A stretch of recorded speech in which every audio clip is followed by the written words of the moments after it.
So what I've learned through the years is a couple of things. One is you need to build your self-confidence because you are talented, you have potential, and you have a skill set. So one is to know that you can do it. That's absolutely a must. The other thing is fear is a natural response. It is literally a natural response in your body. So we're genetically wired to experience fear to unknown situations or to something new or to changes. So I would say the more exposure you get to those situations, they become less new. You become more used to it. You become more familiar to it. I think there's a scientific term for that, habituation. So you get familiar with it, and the more exposure you have, then the less the response, that your body generates to fear.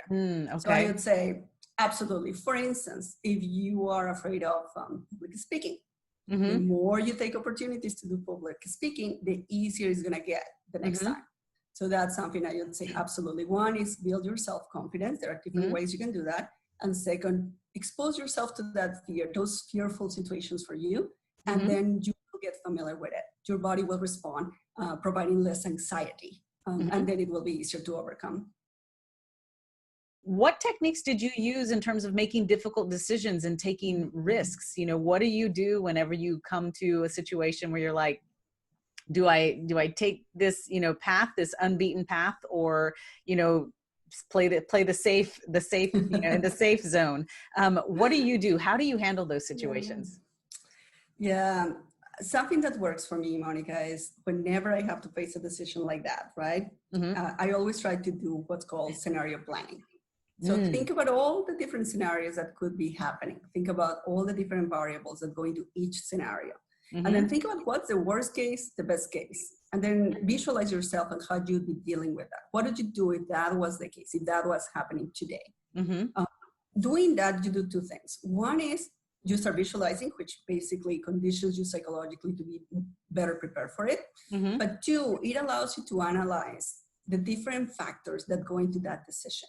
And in doing that, you will be able to minimize some of the risks. You will be able to say, hey, this particular thing that can happen, I could deal with that. Or, hey, if I take this job, it will have me traveling 90% of the time and I have a family. That's something I cannot deal with. Right. So that will give you a better view of what that particular scenario, that particular situation will look like. And it will let you analyze it, minimize the risk, and identify the areas that are important for you.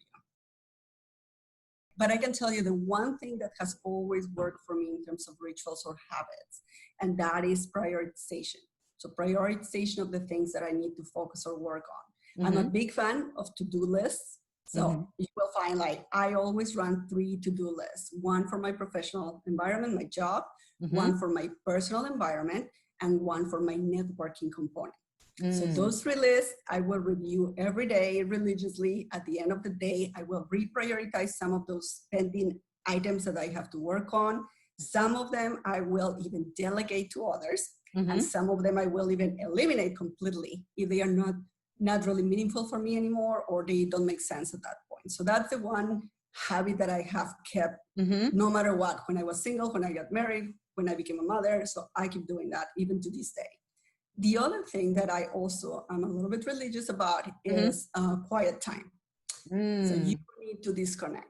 So on a daily basis, try to find those, whatever, even if it's 5, 10 minutes, 20 minutes. Some people do that with meditation, which is great.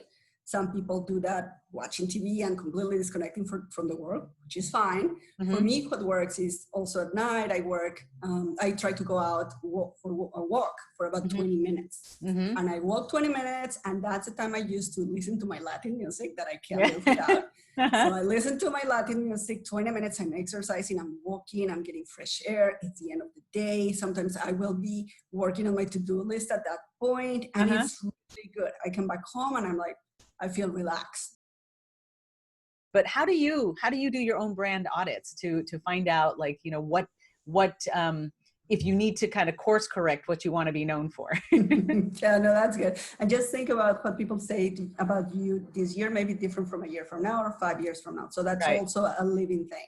But a very simple exercise, Monica, that I personally like, I actually recommend it to my teams, and I usually do it with my teams, all my managers, my direct reports, my larger groups, is Write down 3 questions and send it to different people from your different networks and circles. Send it to your group of peers, your colleagues, your family and your friends, people that you haven't seen in a long time. Ask them, hey, if you could define me with 1 word or 2 words maybe, what would those be? If you were to say there are 1 or 2 things that I could improve to accelerate my career or to get to my next level at work, what would you say those 2 things would be? And the 3rd one would be, when you think of me, literally, what's the first thing that comes to mind? So that is very powerful because it's simple. It's not heavy lifting for your network and the people that you're contacting to reply to that. It can be done in the mobile, it can be done in a quick email, it can be done in just a quick outreach, and you will get a ton of information.